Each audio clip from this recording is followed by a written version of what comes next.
we are introducing is going to be a customer service award every month. And it's going to someone in Portage County that just exemplifies what we're saying as professionals who have above and beyond customer service.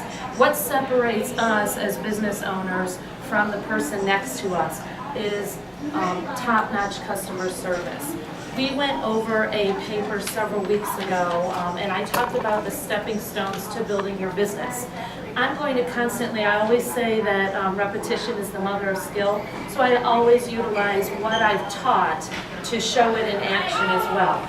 This paper was on the 12 stepping stones to building a successful business. If you remember this is Colleen's paper I took from her.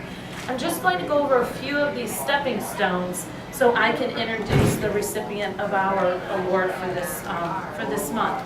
But one of the first that we talked about, it's kind of a partnering of the three, was visualize, prioritize, and organize your business.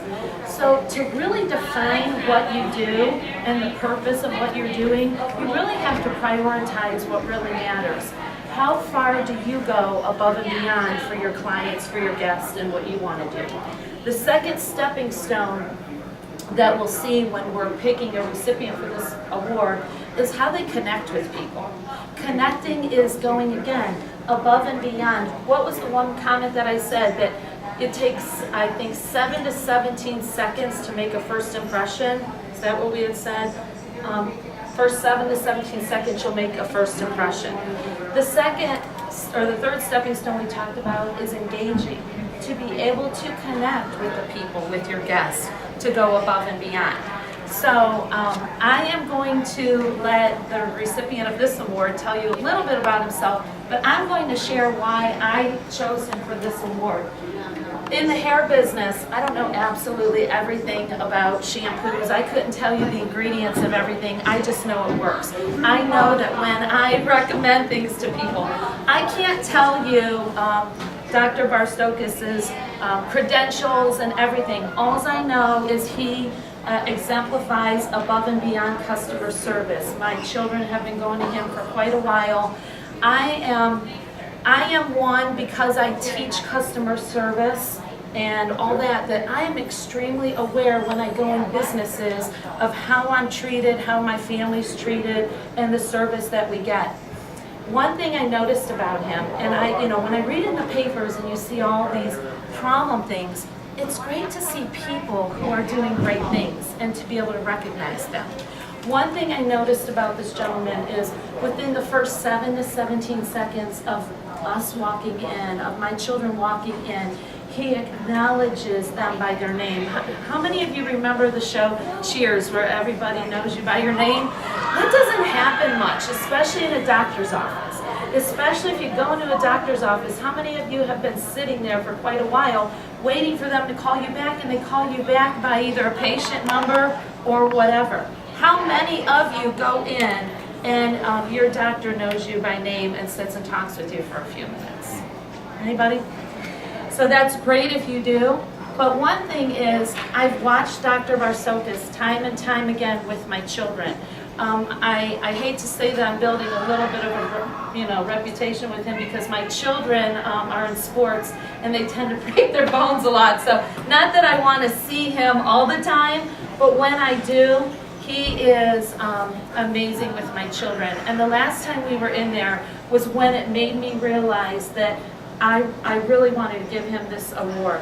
My son DJ hurt his shoulder and he's going off to college to wrestle. So we took him in to Dr. Bart to just get checked out and everything. And I am so amazed when you acknowledge my children, first of all, my children. So, I mean, it's one thing with us, but for doctors to even give the time of day to your kids, to acknowledge them by their name. To sit down and remember in our stepping stone about engaging, and I talked about 3 types of listening. I talked about competitive listening, I talked about passive listening and reflective listening. Dr. Bart is the reflective listening. He wants to know what's going on in my children's lives. He wants to know where DJ's going to school, what's going on in his life. I just sat there, almost with tears in my eyes, no kidding, that someone even cared. He could have been in and out and checked them and had us out the door. But to build the reputation and the relationship, I should say, with my children has just blown me away time and time again as I've watched him. So the last time, DJ's getting ready to leave for college Saturday, and he took the time to go on, and DJ has this, and he printed out Dr. Bart's 5 tips to success in college. And I just watched this whole thing for probably was with us almost a good 45 minutes. But the point is, to be on time with your clients and your guests, to acknowledge them by name, to be able to sit down and engage with your client or your guest without feeling like you're competitive listening, you're going to make your sale and get out of there, that you are not rushing. To be able to have that reflective listening and take the time. So at this time, I would like to present to Dr. Varstokis our Excellence Award for Customer Service, August of 2012. And this is our new award called Stepping Above and Beyond for Great Customer Service. So, so you just want to share a little bit about what you do?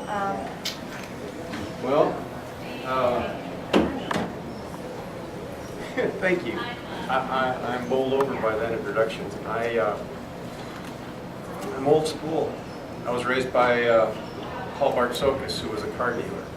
And my dad took me on some sales calls, and I saw him struggle to make a sale to someone who really didn't want to buy that car. They wanted a used one that he would guarantee. And he would try to inject levity in the conversation by saying things like, well, I'll give you the 50-50 guarantee.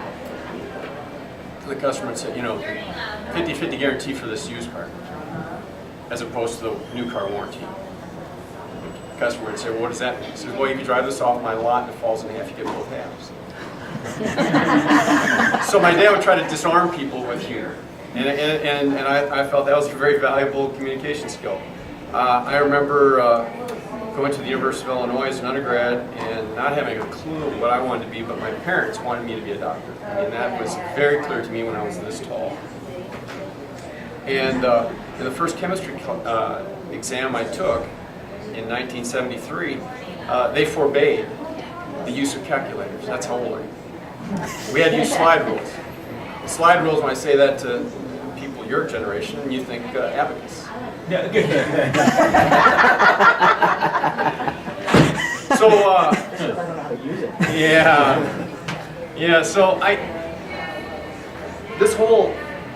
I'm going to digress a little bit, because I just really feel compelled to say this. After listening to your comments and about the hullabaloo of the hackers out there that are trying to get you, that sounds very reminiscent about what happened in Y2K.